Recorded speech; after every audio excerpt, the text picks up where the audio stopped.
Chapter number 6 બેકારી ઘટાડવાના ઉપાયો. તો બેકારી અત્યાર લગન આપણે બેકારીના કારણો ભણ્યા. હવે આપણે બેકારી ઘટાડવાના જે ઉપાયો છે એમની વાત કરીએ. તો થોડી પ્રસ્તાવના છે એમની વાત કરી દઈએ તો તમને ખ્યાલ આવે કે બેકારીનો જે પ્રશ્ન છે ને, હાલો, બેકારીનો જે પ્રશ્ન છે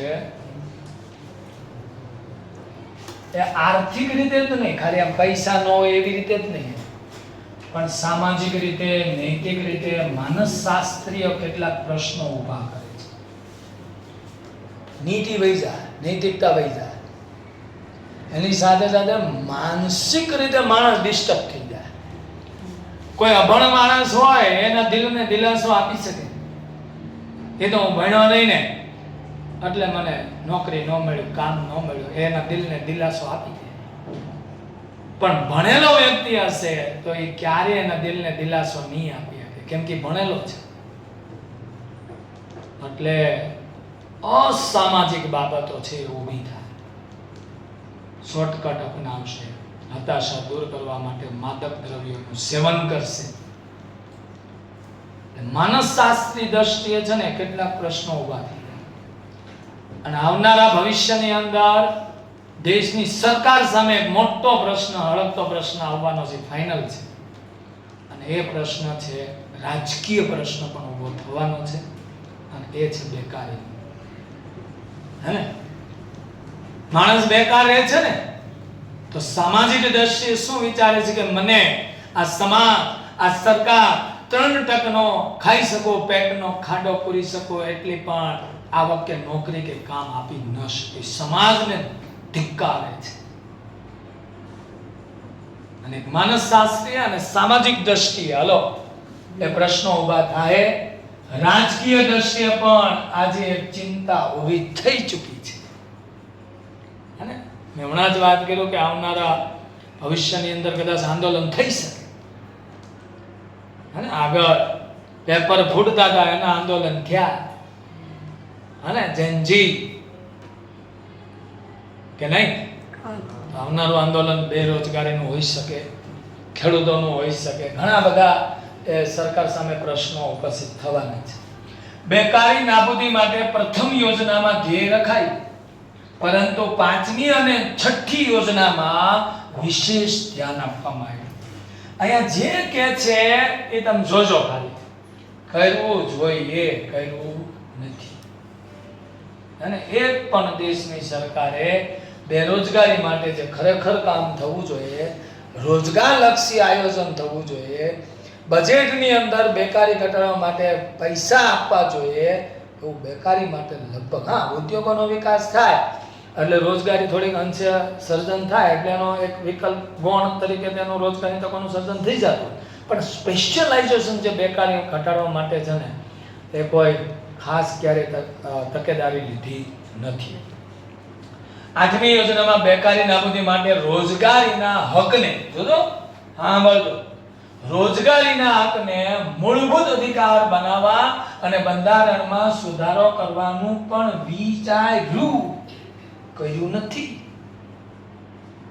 કરવું જોઈએ પણ કર્યું નથી. સમજાય છે? આખા ઉપાય તમે એક એક શબ્દ જોજો ખાલી, કે આપણને જે ભણાવવામાં આવી રહ્યો છે કે આમ કરવું જોઈએ પણ કર્યું નથી. આ ઉપાય જ ના કહી શકાય ખરેખર. કેવી રીતે? તો પહેલા તો વસ્તી નિયંત્રણ છે. ભારતમાં પહેલો મુદ્દો આપણો વસ્તી નિયંત્રણ છે. ભારતમાં બેકારીની સમસ્યા છે, હાલો, ઉદ્ભવવાનું મુખ્ય કારણ છે વસ્તીમાં થતો શું છે? વધારો. પુરવઠો, વસ્તી વધે તો શ્રમનો પુરવઠો વધવાનો છે, ફાઇનલ. એટલું બધું રોજગારી તકોનું સર્જન થશે નહીં તો બેકારીની સમસ્યામાં શું થવાનું છે? વધારો. ચલો, હવે દેશમાં વધતી ઝડપથી વસ્તી એ રોજગારી માંગનારાની સંખ્યા ઝડપી વધે, શ્રમનો પુરવઠો વધે, બીજી બાજુ આર્થિક વિકાસ ધીમો છે, જેના કારણે રોજગારી તકોનું સર્જન ઓછું થાય, બીજી બાજુ રોજગારી માંગનારાની સંખ્યા વધે છે, એક બાજુ રોજગારી તકોનું સર્જન ઓછું થાય છે, તો બેકારીની શું ઊભી થાય છે? સમસ્યા. સમજાય છે હવે? હલો, તો એના માટે શું કર્યું એને આપણે એને જોઈએ, સમજીએ કે જો બેકારીની સમસ્યાને હલ કરવી હોય તો વસ્તી નિયંત્રણ માટે સરકારે અસરકારક પગલાં ભરવા જોઈએ, ભર્યા નથી. સમજો, આ જ પગલાં ચાઇનાએ ભર્યા, ચીને ભર્યા. ત્રીજું બાળક થાય એટલે કોઈ પણ સરકારી લાભ ના મળે. આપણે અહીંયા કેવા પગલાં ભરવા જોઈએ મારા મતે? ત્રીજું બાળક થાય એટલે રેશન કાર્ડમાં નામ ન ચડવું જોઈએ, અને જેનું રેશન કાર્ડમાં નામ ન હોય દેશનો નાગરિક ન હોય. પેલું પગલું. બે, અમે બે, અમારા બે તો થવા જ જોઈએ, કાંઈ વાંધો નહીં, તમ તાર કાંઈ વાંધો નહીં, બબે બાળકો રાખો. ત્રીજું બાળક આવે એટલે સ્કોલરશિપ ન મળે, શાળાનું પગથિયું ચડવા દેવામાં ન આવે. ત્રીજું બાળક આવે એટલે એને મિલિટરી વહી જવા, જિંદગીભર મિલિટરીમાં કામ કરવા. સમજો ખાલી, લાભ કોઈ નહીં આપવાનો, સ્કોલરશિપ નહીં આપવાની. આ તો હું તો એમ કહું છું, એ કુટુંબને કોઈ સ્કોલરશિપ 0-0 દે, બસ ગમે એટલા બાળકો હોય. પહેલું બીજું બાળક નહીં, સ્કોલરશિપ નહીં મળે, ત્રીજું બાળક થાય તો. હલો, તો શું કરશે? રાખશે સંખ્યા? ઓછી રાખશે? રાખશે. હે, તમામ લાભથી એને વંચિત કરી દો. બરાબર? ગેસના બાટલામાં સબસિડી એમ નહીં મળે, ભલે પછી બાટલા ખાલી કરતા, કારણ કે સભ્યોની સંખ્યા વધુ હોય તો રાંધવાનું વધુ જરૂર પડે, ગેસ વધુ જરૂર, તો લાભ જ ન મળવો જોઈએ. તો વસ્તી નિયંત્રણ થશે, તો શ્રમનો પુરવઠો ઘટશે, અને તો જ રોજગારી માંગનારાની સંખ્યા અને શ્રમના પુરવઠા થોડાક અંશે આપણે ઇક્વલ તરફ જઈ શકશું. તો એ પણ એક બાબત છે, ભરવા જોઈએ. વસ્તી વૃદ્ધિનો દર નીચો આવશે, શ્રમનો પુરવઠો ઘટશે, રોજગારી માંગનારાની સંખ્યા ઘટશે, અને બેકારી પણ ઘટશે. રેડી? સમજાઈ ગયો? બીજી બાજુ વસ્તી નિયંત્રણ જો થશે, સમજો બરોબર, જો વસ્તી નિયંત્રણ થશે બીજી બાજુ, હલો, તો વસ્તી નિયંત્રણ થવાને કારણે સાધનો વધુ ફાજલ પડશે, કારણ કે સંખ્યા ઘટશે તો ઉત્પાદન ઘટશે, અમુક સાધનો વાપર્યા વગરના પડ્યા રહે ને, તો મૂડી રોકાણનો દર હવે કેવો થવાનો? વધશે, તો ઉત્પાદન વધશે, રોજગારી વધશે, બેકારી ઘટશે. બીજું, લાંબે ગાળે ઉત્પાદક વય જૂથ છે કે નહીં, હાલો, એનું નિયંત્રણ થશે. જેમ કે 15 થી 64 વર્ષનું જે વય જૂથ છે એ યથાયોગ્ય જરૂર છે. અત્યારે આમાં સંખ્યા વધી, આ જ રોજગારી માંગવા જવાના છે, બાળકોને વૃદ્ધો કઈ રોજગારી માંગવા જવાના નથી. સમજાય છે કે જો આ જવાના છે તો યુવાનો જવાના 15 થી 64 વાળા, કે નહીં? તો આ યોગ્ય નિયંત્રણમાં આવશે અને બેકારીમાં શું થઈ જાય? ઘટાડો થઈ જાય. આર્થિક વિકાસનો દર ઊંચો લઈ જવાની કોશિશ કરી પણ ગયો નહીં. થયો હશે, થોડો ઘણો અંશે થયો હોય. આમ દેશમાં આર્થિક વિકાસના દરને ઊંચો લઈ જઈ બેકારીની સમસ્યાને હલ કરી. એક આ સાચો ને એક રચનાત્મક, શું કહી શકાય, ઉપાય. બેકારી ઘટાડવા માટેનો રચનાત્મક ઉપાય કયો? એવો સવાલ પરીક્ષામાં 1 માર્કમાં ઓપ્શનમાં પૂછે તો તમારે જવાબ આપવો પડશે આર્થિક વિકાસનો દર કેવો લઈ જવાનો? ઊંચો લઈ જવાનો. જો એ ઊંચો જશે તો બેકારી અમુક અંશે ઘટી જશે. કેવી રીતે? અર્થતંત્રના વિવિધ જે ક્ષેત્રો છે, ખાનગી હોય, જાહેર હોય, અન્ય સ્વરૂપો હોય, એટલે કે સહકારી હોય, આમાં મૂડીરોકાણ વધશે તો આર્થિક વિકાસનો દર સિદ્ધ કરવા માટે અને અર્થતંત્રના જુદા જુદા વિભાગો વચ્ચે શું કરવાનું? સંકલન કરશે. જેમ કે જાહેર, ખાનગી, સહકારી, અન્ય સ્વરૂપ છે કે નહીં, હાલો, એમાં મૂડીરોકાણમાં શું થાય? વધારો. રોજગારી વધશે, બેકારી ઘટશે. એક ઉપાય હોઈ શકે. હવે જે સમજવાનું છે ને યાદ છે, મારા મતે બેરોજગારી ઘટાડવાનો આ એકય ઉપયોગ કામનો નથી. હું એમ કહું ખેતીનો વિકાસ થઈ જાય ને એટલે દેશનો વિકાસ થઈ જાય. કેમ કે દેશની કુલ વસ્તીમાંથી કેટલા ટકા? 49% લોકો ખેતી કરે છે. વિચારો, એક જ વર્ષમાં પાક લેવાય છે, એમાં 2 થી 3 પાક લેવાનું ચાલુ થઈ જાય તો જેની જમીન છે એની આવક 3 ગણી થાય કે નહીં? એમાં જે મજૂર ભાગવું રાખે છે એની આવક 3 ગણી થઈ જાય કે? 1.5-2 લાખ રૂપિયા કમાતો હોય તો એ 4 લાખ 5 લાખ રૂપિયા કમાતો થઈ જાય છે. એની બચત વધશે, એનું મૂડી રોકાણ વધશે, દેશના વિકાસમાં શું થાય? કેમ કે આવક વધે છે તો ઉદ્યોગની વસ્તુની માંગ વધે. જો નવા ટ્રેક્ટર લેશે, નવા હાથી લે ખેડૂતો નવી વસ્તુ વસાવશે, નવા મકાન બનાવશે, નવી યંત્ર સામગ્રી વસાવશે તો ઉદ્યોગોનો ઓટોમેટિક વિકાસ થવાનો જ છે ને, કે નહીં થાય? તો સૌપ્રથમ મારા મતે છે કૃષિ ક્ષેત્રે છે કે ને હાલો સિંચાઈની સગવડ વધારશે, અન્ય સવલતો જો પૂરી પાડશે તો કૃષિ વિકાસનો દર ઊંચો લઈ જવો જોઈએ. અને જો એ ઊંચો જશે ને તો ઉદ્યોગોનો વિકાસ પણ કેવો જવાનો છે? ઓટોમેટિકલી ઊંચો જવાનો છે, હે ને? લઈ જવો જોઈએ. બીજું હરિયાળી ક્રાંતિનો જે લાભ છે ગુજરાત, મહારાષ્ટ્ર, પંજાબ જેવા રાજ્યો લઈ ગયા છે, અમુક જે રાજ્યો વંચિત રહી ગયા છે ત્યાં સુધી પહોંચશે. બધા રાજ્યોને મળવો જોઈએ તો વિકાસનો દર, એને જ કીધું છે વિકાસનો દર કેવો થાય? ઊંચો થાય. રોજગારની તક વધશે, બેકારીની સમસ્યા ઘટશે, બેકારીની સમસ્યા ઘટશે. સમજાય છે? હલો, સમજાય છે એમ કહું છું. સર્વ એક જ ઉપાય છે સાહેબ, બસ ખેતીનો વિકાસ કરો. ખેતીના વિકાસ વગર અઘરું છે સાહેબ, અઘરું છે અને છે. બરાબર, આ ફાઇનલ છે. આ બાજુ તો રોજગાર લક્ષી આયોજન, બધાના આયોજન થાય છે પણ રોજગારી તકોનું સર્જન થાય એવું આયોજન થતો નથી. તો રોજગાર લક્ષી આયોજનની શરૂઆતમાં કેટલામી યોજનામાં? બીજી યોજનામાં જાહેર ક્ષેત્રને પ્રાધાન્ય આપ્યું. તમને બધાને ખબર છે પાયાના મોટા ભારે ઉદ્યોગોને પ્રાધાન્ય આપ્યું. પીસી મહાલ નોબિસ નામનો અર્થશાસ્ત્રી હતો કે દેશમાં ઝડપી ઉદ્યોગીકરણ તૈયાર થાય તો પાયાના મોટા ભારે ઉદ્યોગો ભારતમાં સ્થપાવવા જોઈએ. આવું 11માં ભણી ગયા છે ને, ખરીદે એવું કે પાયાના ચાવીરૂપ અને મૂડી પ્રચુર ઉદ્યોગો છે કે એને વિશેષ શું આપવામાં આવ્યું? 1956 ની અંદર જાહેર ક્ષેત્રના 18 ઉદ્યોગો અનામત રાખ્યા પણ ખરા, જેમાં ખાનગી ક્ષેત્રને પ્રવેશ આપવામાં ન આવ્યો. આ ઉદ્યોગો છે એને વિશેષ મહત્વ આપવામાં આવ્યું. કાંઈ વાંધો નહીં કે ઉદ્યોગોનો પાયો આપણા દેશમાં મજબૂત કરવો હતો, એટલા માટે આવા ઉદ્યોગો અત્યાર લગન જરૂરી હતા.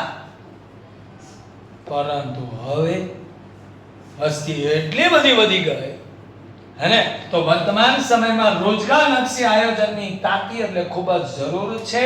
આ માટે રાજ્ય વપરાશી માલના અને શ્રમ ઉત્પાદન પદ્ધતિ વાળા એટલે કે શ્રમનો ઉપયોગ કેવો થાય? વધુ મૂડી યંત્રનો ઉપયોગ ઓછો થાય.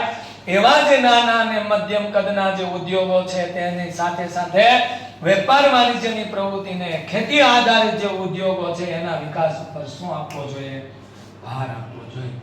આવા ઉદ્યોગો ઉપર જો ભાર આપશે ને, મધ્યમ નાના કદના ઉદ્યોગો, વેપાર વાણિજ્યની પ્રવૃત્તિ, ખેતી આધારિત જે ઉદ્યોગો છે એના ઉપર જો ભાર આપશે ને, જો આવા ઉદ્યોગો એમ કહેવાય છે કે શ્રમ પ્રધાન હોય. કેવા હોય? શ્રમ પ્રધાન. ઓછી મૂડીએ વધુ રોજગારી તકોનું શું કરશે? સર્જનને વધુ શું કરી આપશે? ઉત્પાદન. હેને, જેના કારણે આવી ક્ષમતા ધરાવે છે આવા ઉદ્યોગો. આવા ઉદ્યોગોથી ઉત્પાદન વધશે, રોજગારી વધશે અને બેકારી ઘટશે. જો આવા ઉદ્યોગો અર્થતંત્રની અંદર હવે સ્થાપવામાં આવશે તો સૌથી મહત્વનો રોજગારી આપનારો સૌથી વધુ જો કોઈ હોય ને ઉદ્યોગ, હાલો તો એ બાંધકામ ઉદ્યોગ છે. કેવો છે? મેં આગળ વાત કરી દીધી છે. એક ઘર બનાવે ને તો 20 થી 25 વ્યક્તિને રોજગારી મળે. સિમેન્ટ બનાવવાવાળા, ઈંટું બનાવવાવાળા, લોખંડ બનાવવાવાળા, ચણવાવાળા, પ્લાસ્ટર કરવાવાળા, લાદી ફીટવાળ કરવાવાળા, પ્લમ્બર, નળ બનાવતી ફેક્ટરીમાં રોજગારી મળે, ઇલેક્ટ્રિક પંખા, ઇલેક્ટ્રિક વાયર ફિટિંગ કરવાવાળા, લાઇટ બનાવવાવાળા, કલરવાળા, વિચારો તમે, સ્લેબ ભરવાવાળા, સેન્ટિંગ વાળા, 25 થી 30 વ્યક્તિને રોજગારી મળે. એક ઘર બનાવે ને હાલો તો ખેડૂતોની આવક વધે. અત્યારે લગભગ મોટા ભાગના ખેડૂતો છે એની પાસે નળિયાવાળા મકાન હોય અને 1 લાખની જગ્યાએ 3 લાખ આવે, 5 લાખની જગ્યાએ 15 લાખની એક વર્ષની આવક થાય તો નવા મકાન બનાવ સામે 25 થી 30 જણા નવી રોજગારી મળી ગઈ કે નહીં જોઈ? હા, બાંધકામ ક્ષેત્રે સૌથી વધુ રોજગારી તકોનું સર્જન થયા કેમ છે? તો બાંધકામ ક્ષેત્રે રોજગાર લક્ષી આયોજન કરી રોજગારી તકોનું સર્જન થાય એમ છે. જ્યારે પણ શ્રમ ઉત્પાદન પદ્ધતિને જ મહત્વ આપવું જોઈએ જેથી બેકારી ઘટે. હવે હું એમ કહું, બાંધકામ ક્ષેત્રમાં ક્યાં ટેકનોલોજી આવી છે કે આજે સ્લેબ ભરાઈ જેવું છે કે ગેંગ આવે એક દિવસમાં 10-15 જણા રોજગારી મળી જો સ્લેબ ભરવા વાળા કે ને. અને જે કંટ્રાટી હોય એને કંટ્રાટી કેમ કહેવાય? કોન્ટ્રાક્ટર. તો એ જે સ્લેબની પ્લેટો ફીટ કરવા માટે, એમાં લોખંડ ગોઠવવા માટે 4-4, 5-5 વ્યક્તિને રોજગાર જોઈએ. ખેડૂત સમૃદ્ધ તો દેશ. યાદ રાખજો, આ ફાઇનલ છે. તમારું હોય જમીન કે ન હોય મને નહીં ખબર, પણ મારે છે એટલે મને આ ખબર છે કે એક વર્ષમાં એક આવકની જગ્યાએ 3 આવક આવે કેવડો ફાયદો થાય કે ન થાય? એ પણ એક બાબત છે, પણ નહીં સમજતા. ખેતી અને બાંધકામ આ 2 ક્ષેત્રનો વિકાસ થઈ જાય દીકરા એટલે વાર્તા પૂરી. ચોથું છે રોજગાર લક્ષી શિક્ષણ. રોજગાર લક્ષી શિક્ષણ. ભારતમાં વર્તમાન શૈક્ષણિક માળખું બેકારીની સમસ્યા માટે શું છે જવાબદાર છે? વર્તમાન શિક્ષણ પદ્ધતિ માત્ર કારકુન તૈયાર કરવા અને પુસ્તકીય જ્ઞાન આપતી જ એક શિક્ષણ વ્યવસ્થા છે. ચોક એન્ડ ટોક. આપણે જવાના છે એજ્યુકેશન વિઝિટમાં. એજ્યુકેશનલ વિઝિટ છે આપણી શનિવારે. કદાચ નામ લખી નાખ્યા હશે. રેડી? સમજાય છે? 3 જગ્યાએ આપણે જવાના છીએ. ઓકે, તમારી રીતે ત્યાં આવવાનું છે. ઓકે, ચાલો. હું એમ કહું છું કે વર્તમાન શિક્ષણમાં વિજ્ઞાન એટલે આર્ટ્સ વાળા અને વાણિજ્ય એટલે કોમર્સ વાળા છે એ સ્નાતક થયા પછી એટલે બીકોમ કોલેજના કેટલા વર્ષ? 3 વર્ષ પૂરા કર્યા પછી એટલે સ્નાતક કહેવાય. અને ઉપરના 2 બીજા વર્ષ એટલે એમકોમ. રેડી? કેટલા વર્ષ થયા? 5. હવે નવી જો શિક્ષણ નીતિનો અમલ થઈ જાય 2020ની તો પછી થોડીક રાહત થઈ જાય, હે ને? તો 10માનું બોર્ડ નીકળી જાય. 10માનું બોર્ડ નીકળી જાય. 12માં એક જ બોર્ડ રહે. સમજાય છે? ચાલો આ બાજુ વ્યક્તિમાં સ્વયં રોજગારી મેળવવાની ક્ષમતા જ નથી. ભણ કર્યા કરે, કોલેજે કર્યા હેલો સાઈડમાં જોબ કરતા નહીં. મેં તમને 1000 વાર કીધું છે કે આમ 12મું પૂરું થાય એટલે એવો કોઈ સર્ટિફિકેટ વાળો કોર્સ કરી લેવાનો. હેલો, મેં તમને આગળ કીધું કે એક આમ લુખે લાહો નોકરી માંગવા જાય અને એક સર્ટિફિકેટ લઈને જાય. કોને જોબ મળશે? પહેલા લઈ ગયા. ઓકે, તો સર્ટિફિકેટ વાળાને પહેલા આપશે ને, કારણ કે એનો જાણકાર છે. આ બાજુ જો લાંબા સમય સુધી એને બેકાર રહેવું પડે. બાપા દીધા કરે, છોકરો ભણ્યા કરે. ખરેખર તો મજબૂરી જોવી છે. અને મજબૂરીનું નામ જ મહાત્મા છે. યાદ રાખી આધાર. અને તમારા માટે તો કામની વસ્તુ છે. તમારા પપ્પા પાસે પૈસા નથી એટલે તમારે કંઈક ને કંઈક જોબે ચડવું પડશે. તો અનુભવ થતો થાય. હું 5 વર્ષ કોલેજના મેં પૂરા કર્યા તો મારી પાસે 5 વર્ષનો અનુભવ હતો. વિચાર, હે? તો આમ મારું ભણવાનું પૂરું થયું, મારે 5 વર્ષ ભણવાનો અનુભવ થઈ ગયો. રેડી? તો એ સમય 2005ની અંદર હું 15,000 રૂપિયા કમાવા માંડ્યો. વિચાર 2005. ઓકે, ચલો.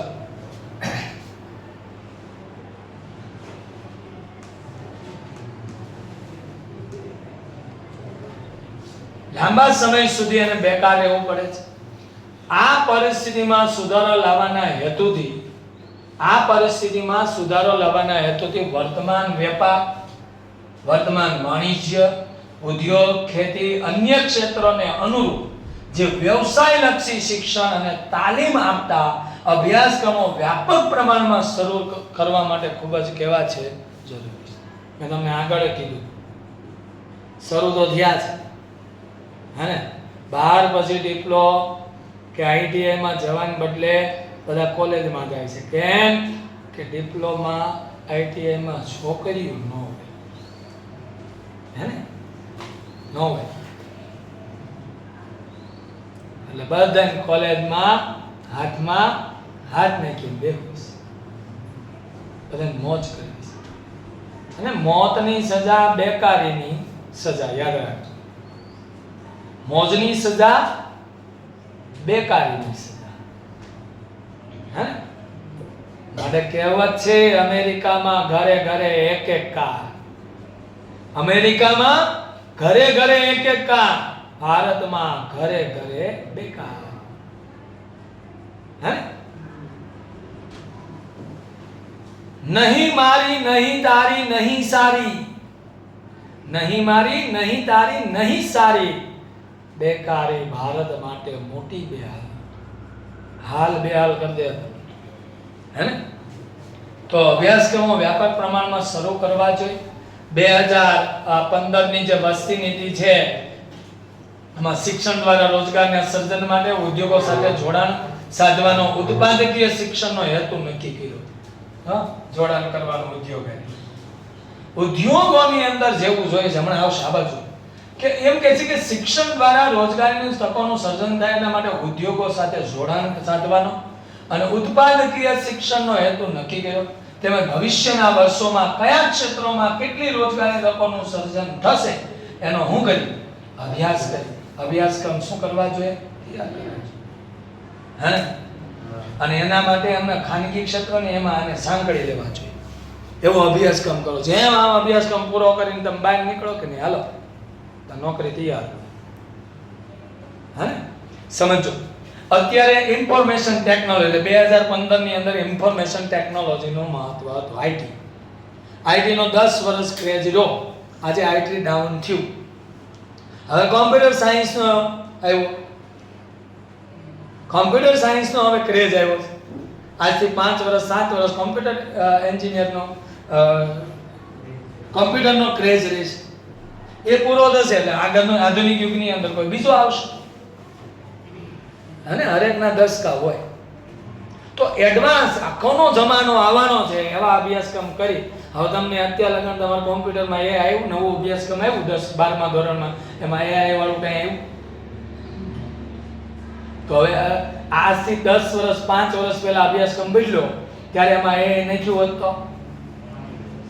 તો અત્યારે તમે AI શીખી ગયા હોત કે ન શીખી ગયા, અને તમને નાની સોની ક્યાંક નોકરી પણ મળી ગઈ હોત, સાઈડમાં તમે કરી શકો પોતાને કે નહીં. તો કહેવાનો મતલબ છે આધુનિક યુગમાં ઇન્ફોર્મેશન, અત્યારના યુગમાં ઇન્ફોર્મેશન ટેકનોલોજીના યુગનો લગતો અભ્યાસક્રમ રજૂ કર્યો. ભવિષ્યમાં બાયોટેકનોલોજીના યુગને ધ્યાનમાં લઈ અને શિક્ષણને તૈયાર કરવું જોઈએ.